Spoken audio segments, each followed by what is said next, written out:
Welcome to Unbreakable Spirit, Stories of Inspiring and Thriving, with Jennifer Seven, co-author of a book that is part of the Sisterhood Folios, a #1 international bestseller. This is a podcast about real women who've overcome tremendous obstacles and come out on the other side to thrive. Whether their hardships were financial, relational, or health, these women dug deep and found the light out of the dark to rise from the ashes, to find the ability to forgive, to love, and to live an authentic, joyful life.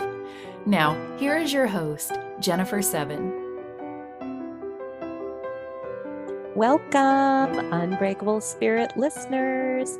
I am very pleased to have a special guest this morning. I have Julie Prashad-Ramirez, who is a financial coach, a business consultant, mentor, and speaker. Julie helps families every day achieve their financial freedom. Not only is she a great coach, but she specializes in helping families with debt management, debt resolution, retirement planning, life insurance, setting up those kids' college accounts, and just about any other financial goals and needs that they might have. And what is really phenomenal is that her services are complimentary. Now, she's a mom and a wife, and she treats all of her clients just like part of her family, which is the best kind of person you want in your corner. Julie, I am super excited to have you here this morning. Welcome, welcome. Thank you so much, Jennifer, for having me and allowing me the opportunity to tell my story. I hope it helps other people with what they're going through, and I hope they feel what I was going through. And you have a really compelling story, and I got from your story is just how very important this financial piece is to our well-being, because you went through a lot. And I'm going to let you share that story of what really set you on this path, but also you went through a lot, and that's another unbreakable spirit for us here today. So if you would just go back in time a little bit and share with us what happened. So in 2006, after trying to conceive our first child, my husband and I were struggling with that. And we finally were able to get pregnant in 2005. We had my daughter. It was an exciting time because my parents came to this country. They worked really hard, made a lot of sacrifices. And so they were really ready to slow down and become grandparents.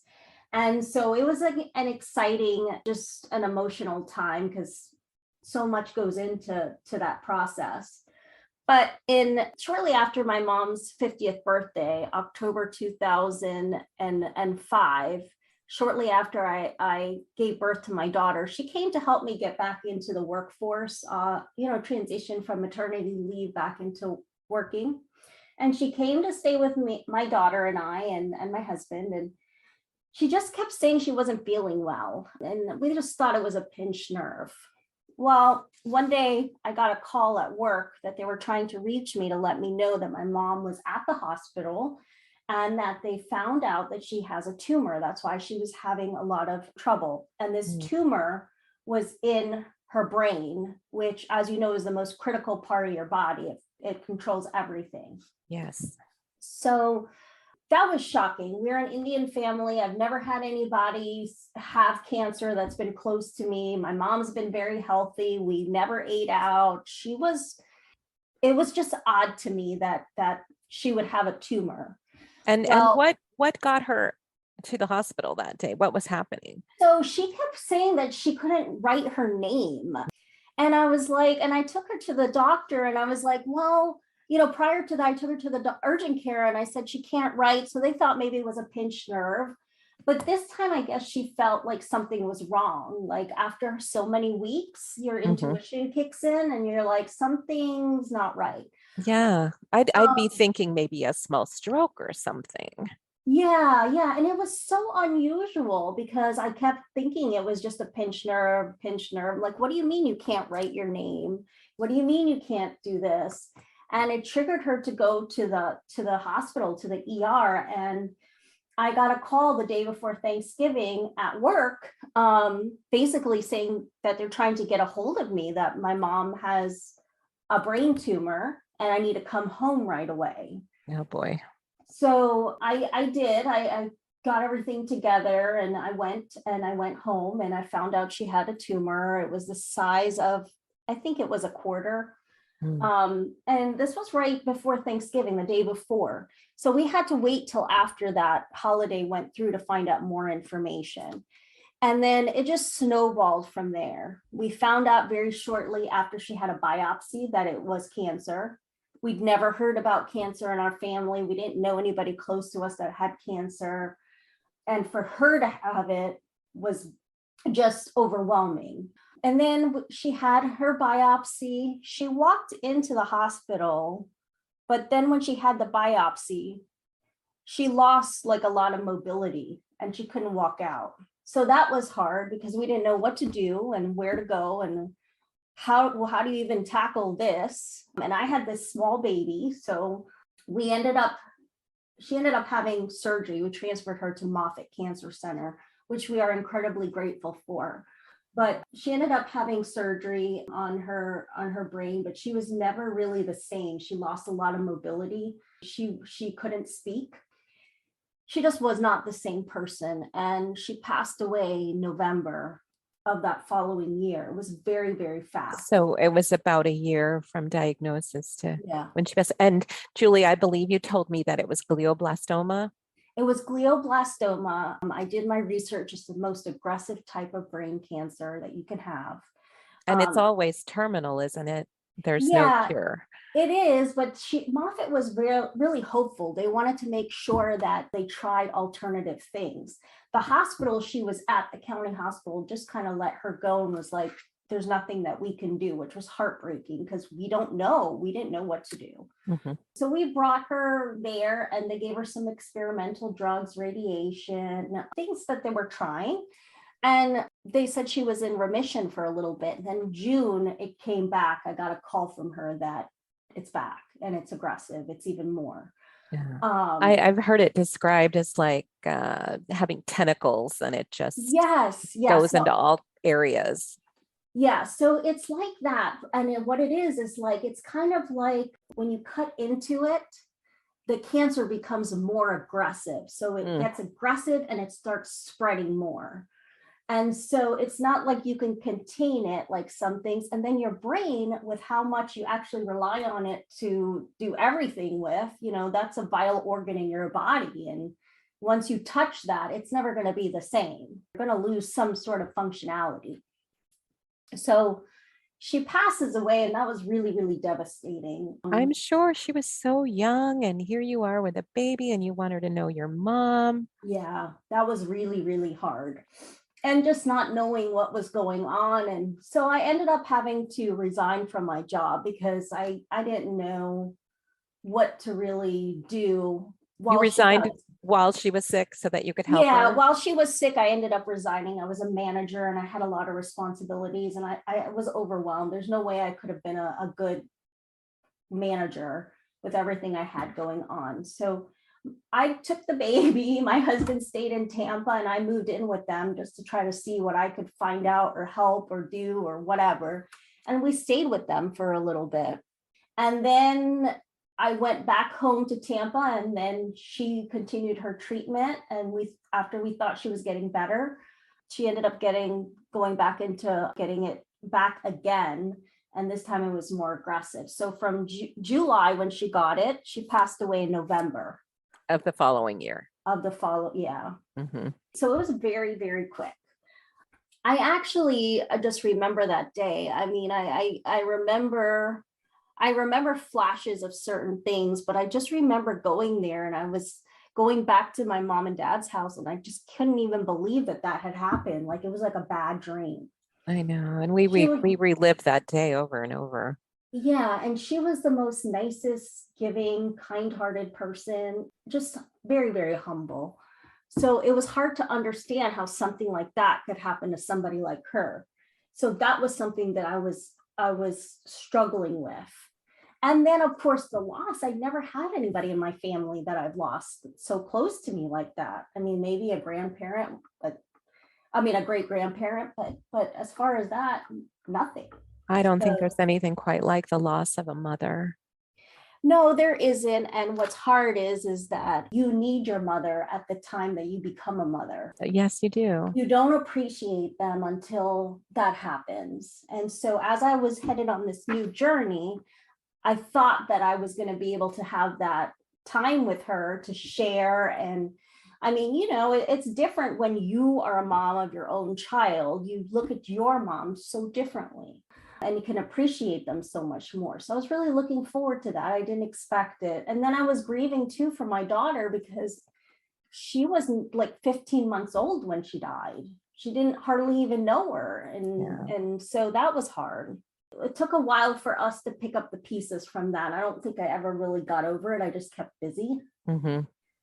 And flash forward 5 years later, I remember my dad came up for Christmas. By then I had another daughter. And he came up for Christmas and it was kind of weird. It was like one of the more normal Christmases we had since my mom died. Like ever since she died, it was like I didn't feel like doing anything, celebrating anything. I felt like I just felt in mourning all the time. I don't know how to describe it.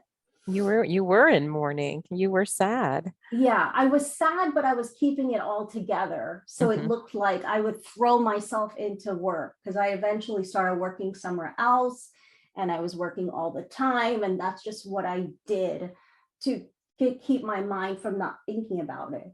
But what happens is, what I've learned is when you do that and you don't deal with it, it just stays with you longer. And so that particular Christmas, 5 years later, my dad came up.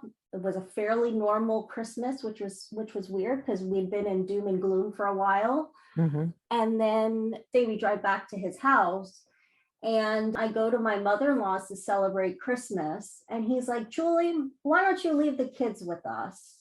With him and my brother. And I said, I don't know. It's been a long weekend because I had them up and tired and really wanted to get home, and home was an hour and a half away from there. So long story short, I had a bad feeling, but I left and I didn't know that was going to be the last time that I'd see him. So we were supposed to go on vacation for that Christmas break, and I get a call in the morning on my house phone. We had a house phone and a cell phone. So it's like the next day from getting back.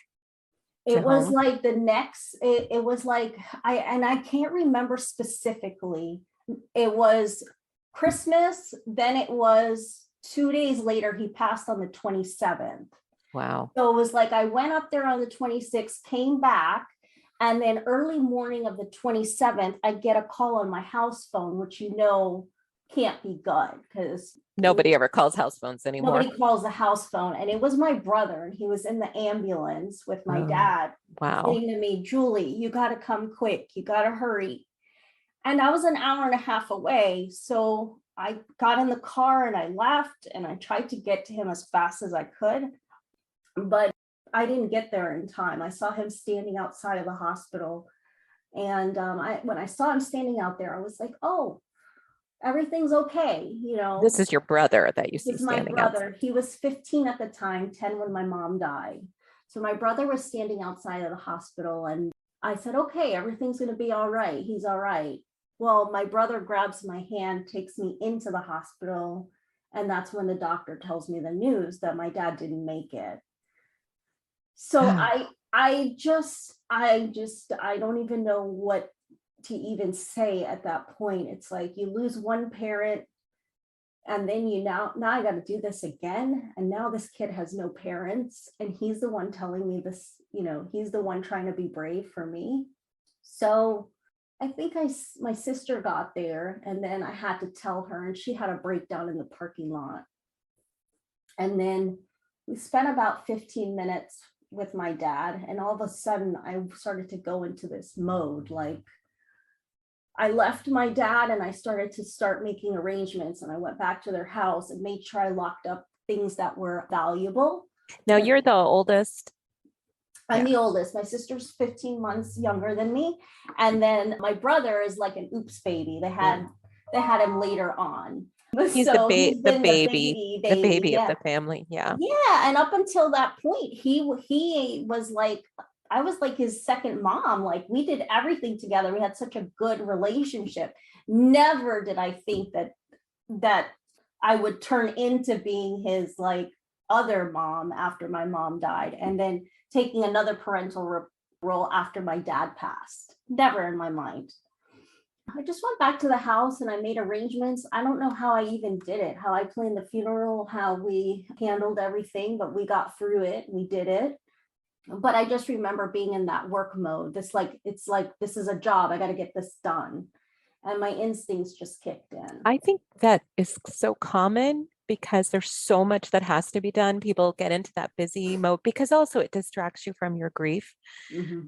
But then there's the day of reckoning comes when all the work is done and then it really hits you. But you had a lot to take care of. You had a house to deal with, your dad's house. You had your brother. What was going to happen with your brother? So My you dad really had had his own business. Oh, wow. He had other real estate. My mom had life insurance. My dad did not because he had heart complications. Everything was pretty much frozen in the estate process. So that took time. I had to get a lawyer for that to sort, Julie, all while grieving. Did he have a will? He did have a will, and he was very, very good about this kind of stuff, like always making sure that we were protected and documented. And was all the paperwork where you could find it? Did he keep good records? Not exactly, but something about instinctively, I ran right into his room and I grabbed all of the jewelry, all of his important paperwork, and I loaded it up in my car because I didn't want anyone to go through anything after going into that house. Mm-hmm. I don't know. That was just an instinct of mine, and that was the right thing to do because things had ended up popping up missing. Mm-hmm. So anyway, he didn't have it in order. It was very, very muddy. He didn't update it after my mom died. At this point, he had now remarried. Oh, okay. At this point, he had remarried and he somebody else now to deal with. And he was in the process of getting a divorce from that new person. Oh my goodness. Let's make this even more complicated. Yeah. So there's layers on layers. And he was somebody that was very smart, very practical, organized. So for that to be left like that, a disaster where he's going through now a divorce with this new person, everything's in the estate, the will's not updated, I have the business, I have his house, I have all of the arrangements. It was really, really hard. I'm like, I have no idea how I even figured it all out, to be honest with you. I really, really don't know. I just went into some sort of action mode. Superhero mode. Yeah, because at that point, we had to have a guardianship attorney. We had to have an estate attorney. And then we had to go after the legalities of the soon-to-be ex-wife, because technically things weren't cleared up. That wasn't a clear-cut situation either. And so potentially we had risk of losing everything because of that. This is a lot. And it is a lot. I think what I want to point out to our listeners is it's just, this story is going to tell you that it's so important to have this type of paperwork done and have it in a place where it can be found and know who's going to be your person. Absolutely. Something happens to you, because we never know, especially if you have people you want to take care of, that you put it in place. Yeah. And we'll talk more about that, because I think ultimately all of this led you to where you are now, but this was a lot that you had to go through. It was a lot. And for probably up until my brother graduated college and everything, I mean, I just went into that type of mode. I don't know how to describe it. It wasn't until recently that I started to have some sort of peace. I had such bad anxiety. I went through depression. It affected my marriage because I had no idea the state of mind that I was in. I feel guilt because I feel like I missed out on a lot of stuff with my kids, my girls growing up, because I don't feel like I remember a lot of moments about it. I couldn't tell you when they first walked, or I don't have very many memories of it. And that is so upsetting for me. And you because became the guardian of your brother and he moved in with you. yeah, I became the guardian of my brother, had to go into court, and my husband and I just really took on a role that was different. I mean, we Yes, went because now from, you have a teenager in the house, which yeah, is we have very a different from having little ones. so different. I mean, just so different. Here I was, he got whatever he wanted from me as his sister, and now I'm his parent, and I'm trying to figure out that role. And then he's a teenager going through teenager stuff, and then he's got his own emotions that I didn't know how to deal with. And then I've got my stuff plus two little kids already at home. It's a lot. So I don't even know really how I survived. I just remember there were times where I was like, man, I was driving home from work. I was like, what would it be like if I could just hit the gas and just get my car over this bridge? Because I don't want to live like this. So you were getting into a very dark place, very depressed, it sounds like. Very dark, very depressed. And I was like, one time I was like, why didn't God just take me instead of them? Like, I don't understand. I didn't understand any of it. And I had to really, it really shook my everything that I had learned spiritually, really shook me. And so I had to do a lot of processing and evaluation on that. But it took a while to get some closure. It took a good 5 years to get closure on everything. So closure on all of this estate settling. Yeah, the estate took about 5 years. It was brutal. And you're working. And I mean, because I know it can be almost a full-time job managing all this stuff, right? Because it Yes. sounded like there was a lot that had to be sorted out. Yeah. So I didn't end up going back into a management position. I ended up taking a regular desk cubicle job just so that I could not have the stress of having to work all this overtime and pressure and whatever, and sort that out in the meantime. And raise your family on And top raise of my all this. family. But little did I know that job was going to be was even going to put me into an even darker place, because it was not what I thought it was going to be. And I didn't have the support system that I needed there. People sometimes go to work to escape from things. Well, I was having it on both sides, and that's hard. Very hard. So it's taking you about 5 years to settle everything. And then can you start to breathe, or what are you doing for your emotional state at this point? Are you still really dark at 5 years out, or? Yeah, I was very, very dark. So Very how did dark. you start to heal that? I really started to going to church more as a family. I really started to open up conversations, trying to understand spiritually why something like this would happen. Because I've always been taught, if you're a good person and you do good things and you pray, that nothing bad will happen to you. I know that sounds silly, but that's honestly what I thought. And I'm thinking, what did we do wrong as a family? I lost my mom and I lost my dad. Like, what happened? And you start blaming yourself. So yes, like if I'd only done this differently, or if we had done this Yeah. differently. Yeah, absolutely. So it took a lot of talking about certain things, trying to get closure as much as I could. But I think at that time, I just really just kept myself busy still. And it really wasn't until probably last year that I started to get into some deep work. Like, I wasn't in a dark place, but I would have moments of anxiety and little bouts of depression, but it wasn't like before, where I was in a dark place. Did you find that you had to get on any medication or therapy? I did. I went in and I went into the doctor, and they're like, you have a lot on your plate and you really need to think about medication. It'll help you. And I'm like, no, I'm against it, because I don't want people to think that I'm crazy. Yeah. Don't we all have that stigma? Yeah, We do. We're so afraid to get on medications that can help us, or get that label that you've got a mental health problem. So, something's wrong with you. But honestly, sometimes your chemicals in your brain are just not good, and that medication can help. Yeah. And you don't even realize how depressed you were until you're not. And then all of a sudden you're like, wow, I feel better. I can get up and get going, and might feel a little lighter. Yeah, absolutely. I mean, the way she described it, I was like, listen, I don't want to be on this. I don't want anyone to know that I'm going through any of this. I can't let the people at work know that something's going on because they'll just think that that's the reason that I'm doing something a certain way. And it's just a lot. Mhm. And she says to me, she said, listen, if you had diabetes and you were prescribed medication, would you take it?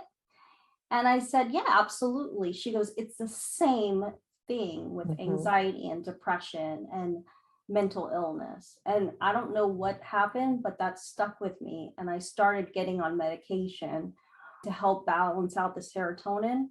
Right. And I want to just make a point of that here because for our listeners, that there is help. Don't be afraid of medication. It doesn't have to be necessarily a permanent thing, but it can certainly lift you up out of the darkness and you can feel better. You can. Mhm. So don't be afraid of it, listeners. Don't be afraid of it if you need it. No, definitely don't. And don't be afraid about the stigma either. I was really, really worried about what people would think and if they found out and how would they judge me. But you would be so, so surprised. There's a lot of people that are on something for Hmm. anxiety or depression. And when you actually, like you said, start feeling good, you realize how bad you actually were in the past before getting the right help and getting the right tools. And also therapy and exercise and diet and things like that, those all played a factor in helping. But eventually I got out of it, and here we are, 2015. My husband and I started this business really to try to connect with people that went through what I had gone through, but not in the same way. I wanted to really be an advocate for them, Hmm. on the practical side, because sometimes when you're going through something, you don't want to deal with the minutia of what you have to do. And so I really felt like if I could help one person not go through what I did, then it would be worth it for me. And I thought I was pretty financially savvy in the past, but I've learned so many things. And with my story, I've learned the importance of sharing that story, with other people, because I think like you don't know what you don't know. Hmm. And people just don't think, nobody realizes that life can happen at any moment. I mean, I don't think those families knew last week when they send their kids to school that something terrible was going to happen like that. Hmm. You just never, ever, ever know. And so that's been my passion. And thankfully, God has led me to people that have been in similar situations that I have in the past, and I've been able to help them out of it. And so that for me was therapeutic, knowing that it did happen for no reason. Yes. That it put this all actually put you on a path to help Yeah, others. I mean, so many different aspects, from the single dad who just lost his wife, now has a small child. Every situation that we were led to people was a similarity of something that we had gone through. And it was almost like it was the universe showing me a different perspective of seeing it from another side than what I was seeing it from Mhm. as I was going through it, if that makes sense. It does. It does make sense to me. It has given you meaning out of all that you went through. Yeah. And we have been fortunate to where we have been successful just from having that state of mind. It's about helping people. It's about making sure they don't go through the same thing.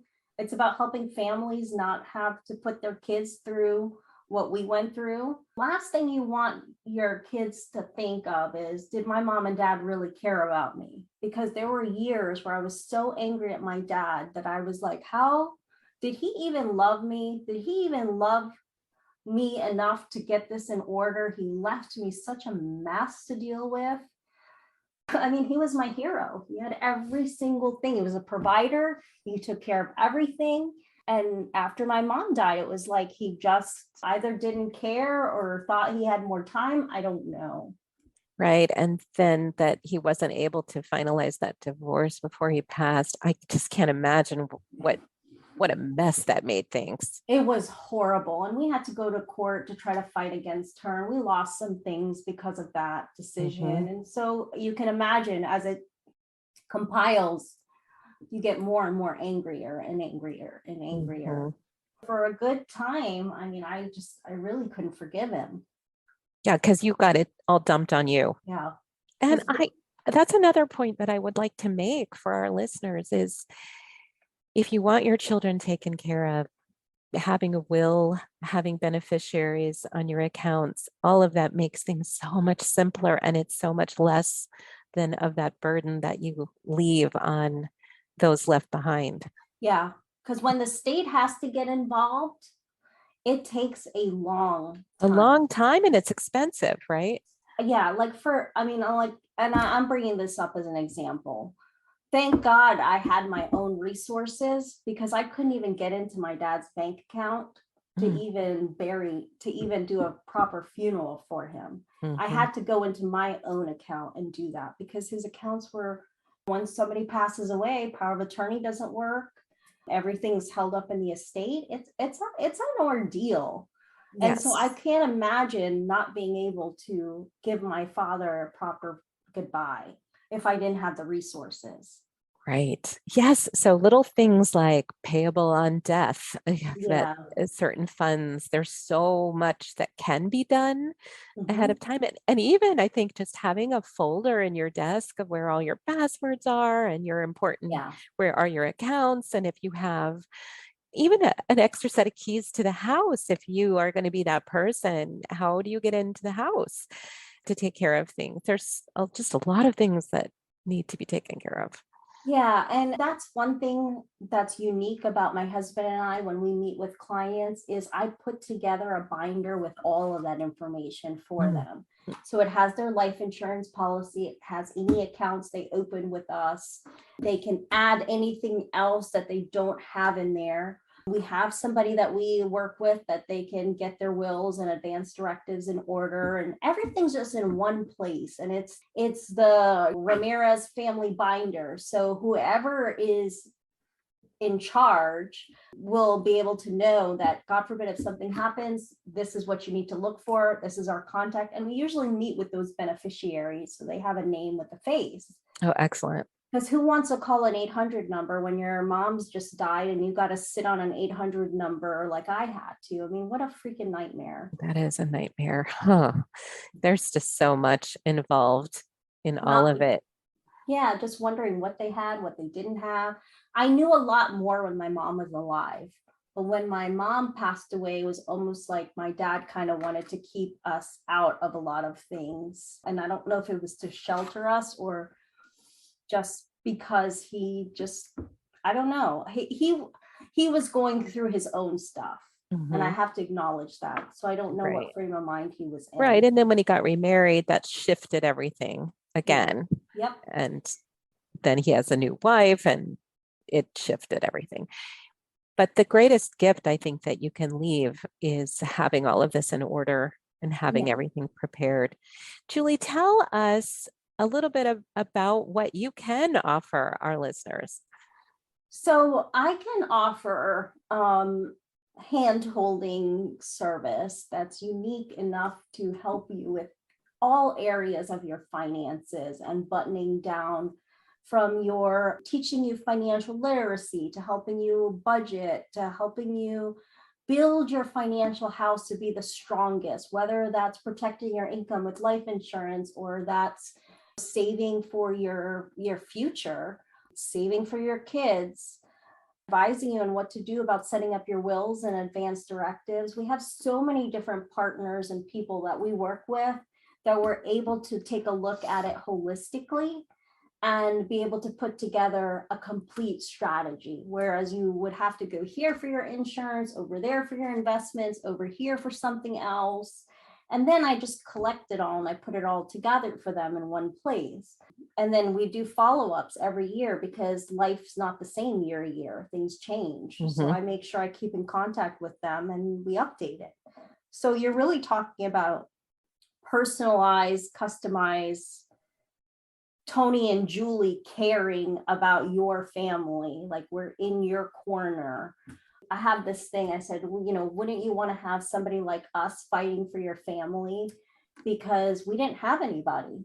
We did not have anybody. And the amount of knowledge and resources and things that we know and have now, we feel like then we can add value to helping people not go through that, or at least teaching them something that they could take away from our story. I can only imagine how when you had to go through this, and if you didn't have the resources, you had to do the guardianship for your brother. That's huge. That's a big thing. Huge. I had no idea. I'm like, what lawyer do you even call for an estate? I didn't know there were separate lawyers. Yeah, state lawyer, guardianship attorney, and then there was the divorce situation. And then it was a lot of investigating stuff, just going through my dad's paperwork. If I found an attorney's name locally and I had to call and I said, hey, do you happen to know if you have an updated copy of my dad's will? Did you do it? All of these things. And then as the door closed on finding out the answer that I didn't want to find out, now you're stuck with, what do I do now? Where do I go? And who's going to advise you? Who's going to advise you? And I literally, I don't even know how I figured it out. I really don't know to this day. And the attorney fees, I had to pay for that too. So can you imagine how financially draining that was for me, to be able to manage my dad's business that is now, he's sitting idle. And did that have to be closed down, or? It had to be closed down. My dad and mom's house, it was sitting there and needed the lawn and pool and whatever to be up. And the mortgage has to be paid, right? Yeah, the mortgage was paid off, and my dad ended up taking a second mortgage after my mom died. And so I was stuck with that. Yeah. And then my own stuff. So I felt like I did everything I could to set myself up. And now, because of somebody else's, and I would just say this, somebody else's mistake, it's like I was paying the price for it. So I really felt that for a long time. But I do feel like I don't know anybody else in my immediate family that could have handled that responsibility. My brother was too young. And my sister, she was in a different stage of her life. She hadn't become a mom yet. And so it's hard. It's hard. I did the best I could. Yeah, sound like you did a great job and got it done. Yeah. Got it all done. So that's my story. I mean, it's a long story and there's more parts to it, but I was broken for a while, but I was able to find my way. I think the greatest gift that you can leave to your family is to work with someone like Julie and put together a plan, or put it all so that it's all in one place. And Julie has so graciously offered complimentary financial analysis for our listeners, that she'll work with you and get you started. Julie, what else do you want to say about that? The best way to reach me is on my cell phone. That is 813-431-5946. I'm happy to look at your financial situation holistically and give you a complimentary suggestion on a strategy that would work better for you. So, I mean, I would be happy and excited to do that for anyone that's interested. So make sure when you call Julie that you tell her you heard about her on Unbreakable Spirit, or you can use my name, Jennifer 7, so she knows where you're coming from, because I know she'd like to help anyone not have to go through what she had to go through. And I'm sure, Julie, you have so many more stories of clients going through stuff. So if you can avoid that and just have peace of mind and give your loved ones peace of mind and know that at least things are taken care of, so that if something does happen, it's not going to be a big bomb that blows up in everybody's face. Yeah. I mean, I could have lost everything from my marriage to my, I mean, I lost every single thing, and he and I were able to build this business and come out of it stronger. I commend him for being a good partner and being patient. So that's the other message I want, is for if you know somebody that's struggling with any of this, anxiety or depression or whatever, be a support, get them help, you know. Yes.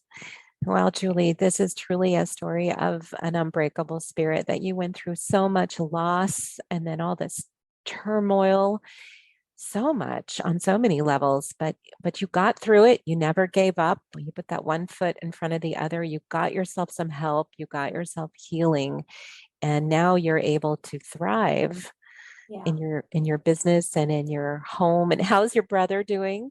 My brother is fantastic. He works for US Solar, but he actually has given his life to Jesus, and he speaks to youth all over to basically encourage them to use that as an outlet to help them heal.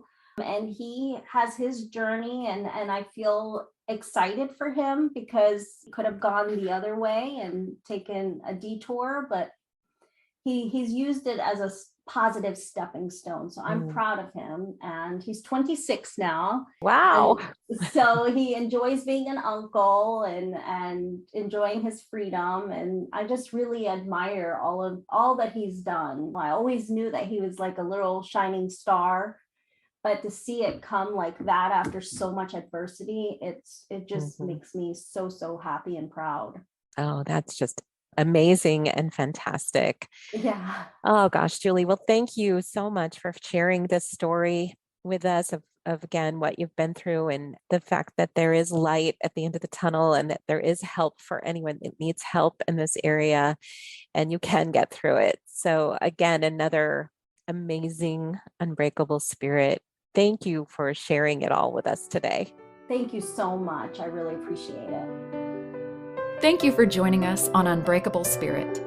To learn more about Jennifer and her holistic weight loss approach, visit her website at 7company.com. That's the number 7company.com. And please join us for our next episode, where we'll hear from more women who overcame hardship and learned how to thrive.